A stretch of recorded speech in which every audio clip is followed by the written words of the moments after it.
Bueno, mi nombre es Andrés Borda, soy médico internista y hematólogo del grupo de hematología de la Fundación Santa Fe de Bogotá y de la Universidad de los Andes. Vamos a hablar sobre el linfoma B difuso de células grandes en el escenario de la recaída y la refractariedad, más allá del trasplante autólogo de progenitores hematopoyéticos. ¿Qué opciones tenemos en ese grupo de pacientes de alta complejidad y de difícil tratamiento y a veces pronóstico ominoso con las estrategias que tenemos actualmente? Este es los resultados o el escenario que se planteaba antes de la era de rituximab, donde se daban protocolos de rescate basados en platinos, en este caso el DHAP, y luego se aleatorizaba para trasplante o no trasplante. Era claro que el ofrecer el trasplante en el escenario de la recaída impactaba en la supervivencia libre de enfermedad y en la supervivencia global. En la era del rituximab, el estudio coral en el cual se aleatorizaban pacientes en recaída o refractarios menores de 65 años a RAIs o a DHAP, aquellos pacientes que evidenciaba quimiosensibilidad se llevaba a trasplantar. Posteriormente se analizó si tenía algún sentido hacer el mantenimiento con rituximab. Y estos datos mostraban dos cosas sumamente interesantes y a su vez preocupantes. Una es que la sobrevida global con esta estrategia de los pacientes en el escenario de la recaída y refractariedad solo era del 48% a 48 meses. Y no había diferencia pues, entre hacer mantenimiento o no con rituximab. Sin importar cuál fuera el esquema de rescate, ya sea RAIS, RDIHAP, como en el estudio coral o en el I12 o en el RGDP, o cambiar el monoclonal por ofatumumab en el ORCHART, mostraba que solamente entre un 30 a un 50% de los pacientes logran trasplantarse y la supervivencia libre de progresión a 3 años en este escenario era alrededor entre el 30 al 45%. Es decir, que un gran número de pacientes en el escenario de la recaída o la refractariedad no llegarán a trasplante, pero sobre todo el impacto en la supervivencia libre de progresión y la supervivencia global es determinante. Entonces, es necesario y se ha buscado algunas opciones nuevas para ofrecerle a este grupo de pacientes. Habían cosas más dramáticas en el escenario de la recaída y refractariedad. En el estudio NSI-Z CTGL12, publicado en el JCO en el 2014, mostraba una población de muy alto riesgo, que sin importar cuál era el protocolo de rescate, aquellos que recaían en menos de un año o eran refractarios primaria, aseguraban una tasa de falla de tratamiento más del 80%. Aún dentro de este escenario ominoso, pues había pacientes que podrían tener un beneficio del trasplante. Y la búsqueda de nuevas moléculas o nuevos blancos de acción, pues ha estado ligado en el conocimiento de la fisiopatología y de las vías de señalización que son importantes en difusor de BCR, del CD20, moléculas de expresión como CD79, el CD19, el fosfoinositol 3 quinasa, el BTK, moléculas nuevas o moléculas pequeñas como ibrutinib, MT5813, el acalabrutinib, el fosfoinositol 3 quinasa D, con moléculas dirigidas a este punto como el copanilicid, o vías del AKT, moléculas como NC201, o alteraciones en la hipometilación, como el tametostat, o la molécula de Ícaros, o el cerebrón. Son varios puntos que se han buscado como moléculas o el desarrollo de moléculas basadas en diferentes mecanismos de acción. Algunas de ellas, pues cuando se analizan o se han intentado llevar a estudios en el escenario de la recaída de refractariedad, pues los resultados han sido muy dispersos o muy heterogéneos en cuanto a la tasa de respuesta global y a la respuesta completa profunda. Por eso muchas de estas moléculas no han avanzado a estudios de fase 2 o aún de fase 3. Las moléculas que algunas se han logrado, estudios de fase 2, pues inhibidores de BTK, inhibidores de SIC como el fosfatamatinib, inmunomoduladores como la lenalidomida, inhibidores de mTOR, del factor natural nuclear kappa beta, otras moléculas o otros anticuerpos ante la CD20 o CD19 o anticuerpos biespecíficos como el BLINA o anti-PD-1. En el escenario del linfoma B difuso, ya sea el subtipo, centro activado o centro germinal, pues los resultados han sido también muy heterogéneos, sin lograr tasas de respuesta global más allá del 40%. La mirada ha estado dirigida a a la expresión de receptores, digamos, a la expresión del TCR, del mismo anticuerpos dirigidos contra el receptor de células T y al conocimiento y al desarrollo de terapia celular usando los receptores CAR T-cell. Y es aquí como los podemos dividir en los dos grandes avances en inmunoterapia y en terapia celular en linfoma B difuso. Están los BiTEs, dentro de ellos dirigidos, por ejemplo, contra el CD19, el loncastuximab, el tafasitamab, algunas otras moléculas también dirigidas contra CD20 en diferentes sensibilidades de Monestamab, Mosunetuzumab, el Ecoritamab o el Plamotamab, el Glofitamab. Y de lo que hablaremos hoy, básicamente, que son los CAR T-cell. CAR T-cell, dirigidos clásicamente contra el CD19 o CAR T-cell biespecíficos CD19 o CD20. Y también el uso, por ejemplo, de blinatumomab también que va en el CD19. Los CAR T-cell, que este es el modelo clásico de un CAR T-cell, tiene varios componentes. Está el dominio de unión al antígeno derivado del anticuerpo, el dominio transmembrana, un dominio de coestimulación, usualmente puede ser CD28 o el 4-1BB, y el dominio de señalización intracelular CD3Z. Los estudios en BiTE, en el escenario del linfoma B difuso de células grandes en recaído refractario, como agente simple o combinado, ya sea el mosunetuzumab, odronextamab, epcoritamab o glofitamab, o el glofitamab más polatuzumab o vinutuzumab, pues son estudios que se llevan a cabo.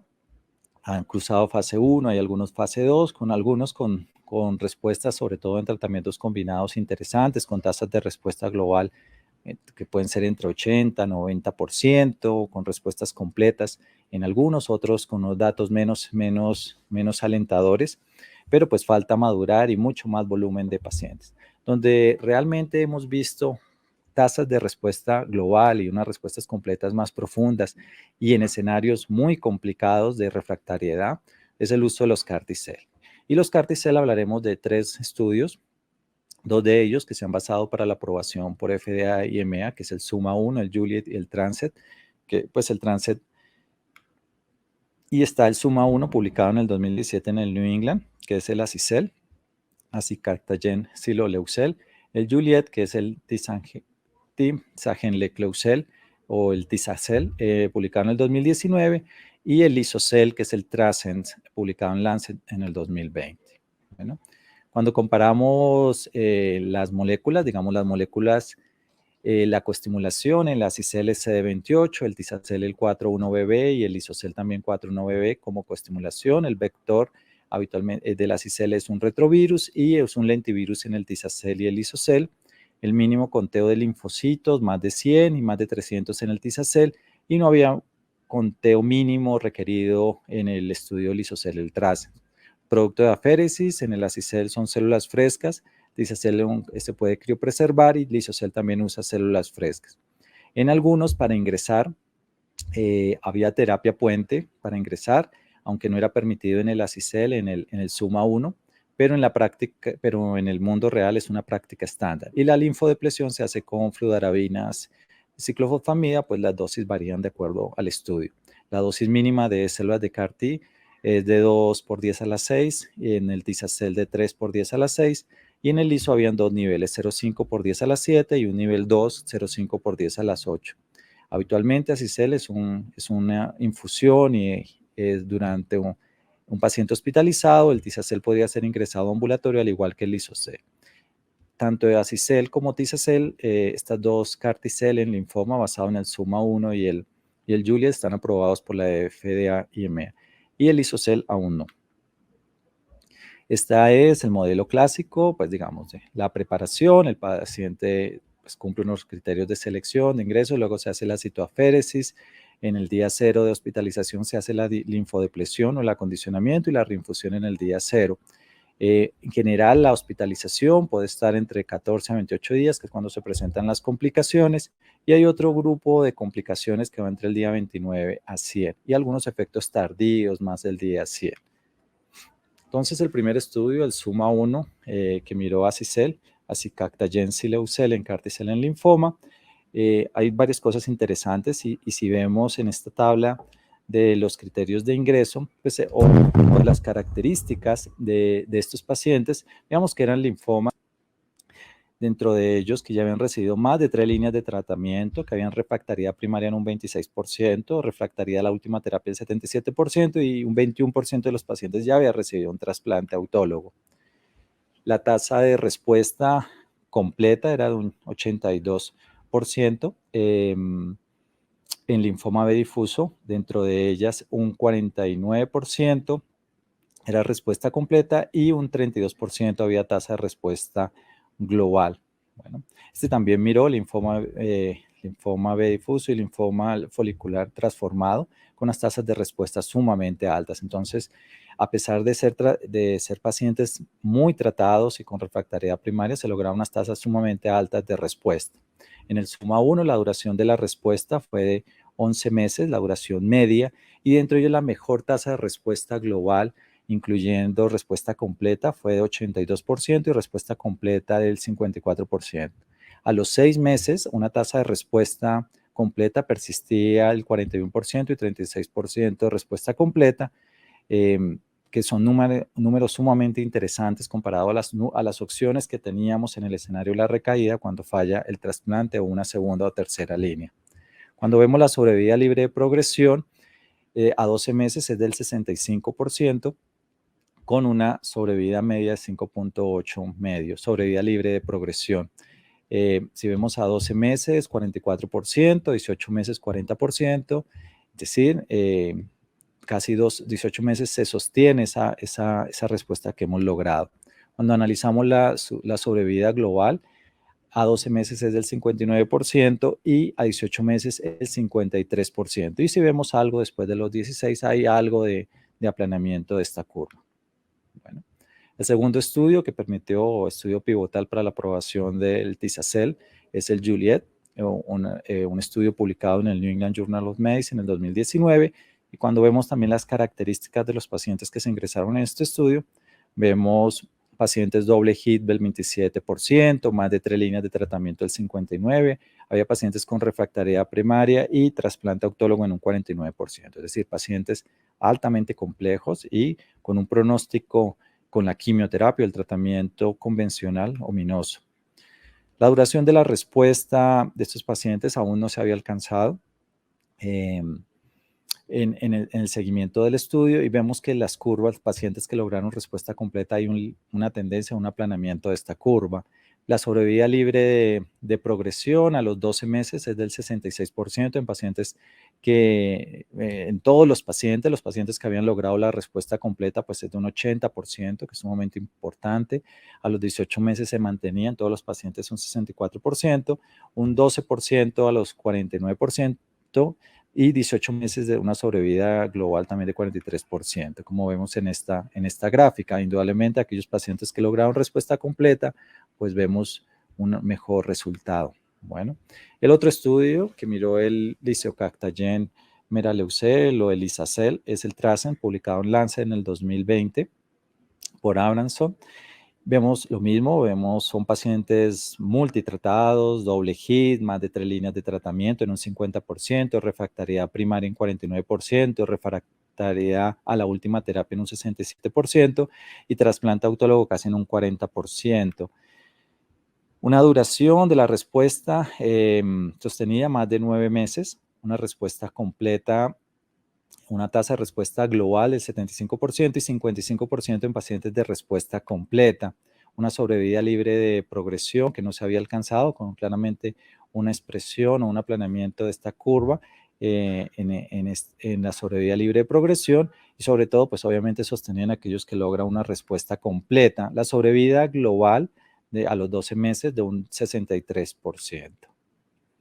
Otro elemento importante, como, bueno, digamos, en estos 3 estudios es claro el efecto que tienen los CAR T-cell en el escenario o en el escenario de la recaída refractaria del linfoma, y constituyéndose en un nuevo horizonte y en una estrategia clara de cambio en la historia natural de estos pacientes, donde el pronóstico es desafortunado en pacientes en los cuales solo se les ofrece quimioterapia convencional. Tanto el SUMA 1, el Juliet del Transen, pues y asociado básicamente a los CAR T-cell, como sabemos, pues hay unos efectos que se han aprendido a manejar y uno de ellos es el síndrome de liberación de citoquinas. De ellos, aquí vemos la comparación, la duración media fue de 2 a 5 días, grado 3 o 4 a los 8 o 7 días, el uso de tocilizumab, el 93% en el SUMA-1, mucho menor en el Tracen o en el Juliet, uso de vasopresores o esteroides, como vimos en el Juliet, en el Tracen es mucho menor, y admisión a UCI solo en el 6% en pacientes que se usó alta dosis. En infecciones en todos los grados y sobre todo grados 3 en el SUMA-1 y Juliet, 31 y 20% respectivamente. Y la neurotoxicidad, que es algo que es sumamente importante, en el SUMA-1 pues fue mucho mayor, grado 3 o 4, y menor en el Juliet, en el Juliet y en el Trance. Es claro que los CAR-T-cell también han evolucionado y la búsqueda de una molécula que reconstituya o permita inmunomodular de forma más importante o que aumente la eficacia antitumor, induzca la apoptosis y algo que es la reconstitución inmune. Esos son hacia donde van los CAR-T-cell de cuarta generación. Por un lado, que me inhiba lo que tenga que inhibir, activar lo que tenga que activar, inmunomodular, disminuir la expresión y sobre todo el efecto citotóxico tumoral o citolítico sea mayor y persista en el tiempo. Y para esto, pues la vista de los CAR-T-cell pues tiene muchos dominios o muchas vistas en ese sentido. Entonces se requiere una tecnología que sea rápida y segura, que la fuente del progenitor pues sea derivado del paciente donde el grupo de trasplante o de terapia celular acompañe, que disminuir los costos, que es algo, los costos y la carga económica que es sumamente alta. Los CAR-T-cell pueden ir dirigidos a diferentes elementos, no solo a membrana del receptor, receptores de quimioquina, cambio del receptor, promover la infiltración, receptor ligando, citoquina, eventos paracrinos, o mantener sobre todo también la coestimulación, el dominio coestimulante, para permitir la persistencia del CAR-T-cell y que no se agoten o no se eliminen. Bueno, hay nuevas tecnologías en CAR-T-cell, nuevos estudios, que es combinación más allá del clásico CAR-T-cell de CD19 y la combinación con CAR-T-cell biespecíficos con CD19 y CD20. Hay algunos estudios que están corriendo con tasas de respuesta también heterogéneas, pocos pacientes aún, pero probablemente a futuro dará ese salto los CAR-T-cell. En esta gráfica y cómo se introducen los CAR-T-cell en el tratamiento actual del escenario del linfoma de B difuso celular grande recaído refractario entendido no solo como una entidad, sino como un grupo de entidades. Pues si hay quimiosensibilidad, pues se debería llevar a trasplante, luego si hay recaída, usar CAR-T-cell o plantar halo. Si estamos ante una enfermedad quimiorefractaria desde el principio y se puede ofrecer el CAR-T-cell, se debería llevar. O si no, se debería hacer una terapia de respuesta, una segunda línea o tercera línea en este caso, y si no hay respuesta al CAR-T-cell y si hay respuesta se podría llevar a un autólogo. Hay otros grupos que van un poco más allá y es entender el linfoma desde un principio como una entidad mucho más heterogénea en aquellos donde hay traslocación de grupos de muy alto riesgo, plantear el RI-HAT en el escenario de la recaída y si hay respuesta completa llevar a halo de una vez o si hay menos de la respuesta completa, CAR-T-cell o un halo con acondicionamiento de intensidad reducida. Si estamos ante un linfoma de células B centro germinal, el RDIHA o el RGDP, un esquema convencional con platinos. Si hay respuesta completa, se debe llevar a RBIN más auto. Si hay una respuesta parcial, podría plantarse protocolos de rescate con RDIHA o RIGEF, RGDP o RMIN. Y si es una enfermedad estable o en progresión, unos CAR-T-cell. Si es un linfoma de células B no centrogerminal, el RAIS puede ser una opción. Si hay respuesta completa, llevar RBIN, pues un trasplante acondicionado con RBIN o respuesta parcial plantear RGF o RGBD. Y si no hay respuesta auto, si hay enfermedad refractaria, los CAR-T-cell pueden ser una opción. Si la enfermedad es refractaria primaria y hay una progresión primaria, debería llevarse CAR-T-cell. Si hay una respuesta parcial con alguna de estas tres locaciones, el CAR-T-cell o el halo. Si hay respuesta parcial, plantear RGP o RAIS en segunda. Si hay respuesta de acondicionamiento de RBIN con auto y si hay menos CAR-T-cell. Si de entrada hay recaída después del trasplante, la opción sería un Carticel ideal. Entonces, como vemos, si hay algo más actualmente, debemos intentar acelerar nuestro camino para poder ofrecer este tipo de terapias. Es costoso, requiere una infraestructura y terapia celular y centros especializados en plantearla y ofrecerla, pero pues es un camino que tenemos que recorrer en el escenario de la recaída o la refractaria en linfoma B difuso, dado que con lo que tenemos actualmente hay un gran número de pacientes que claramente no superan este escenario. Bueno, muchas gracias.